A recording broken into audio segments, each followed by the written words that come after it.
Është domosdoshme me përmend faktin që Komisioni Pavarur i Mediave si një institucion i pavarur kushtetues dhe si një regulator i mediave ka një rëndësi kruciale në fushën e lirisë së shprehjes dhe rolit të mediave në Kosovë. Për këtë arsye është edhe një së bashku me Bordin e Transmetuesit Publik janë edhe si bazamente të demokracisë. Për shkak të tentativave të shumta dhe të vazhdueshme për ndërhyrje në këto institucione deri më tani Kosova është ranguar poshtë më poshtë në indekse dhe në raporte të ndryshme ndërkombëtare. Duhet përmendur këtu një fakt.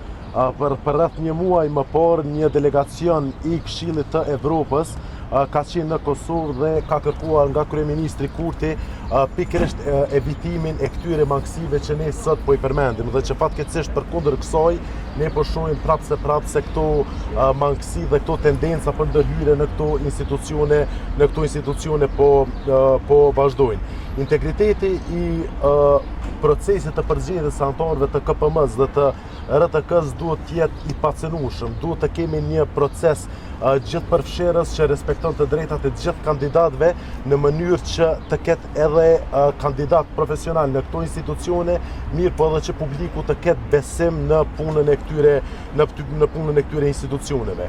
Mënyra se si është menaxhuar ky proces deri më tani që përmenden edhe kolegët, pikërisht cenon këto parime, cenon aspektin e meritokracisë, aspektin e transparencës, aspektin e gjithëpërfshirjes dhe mbrojtjes së të drejtave të gjithë kandidatëve të përfshirë në këto procese.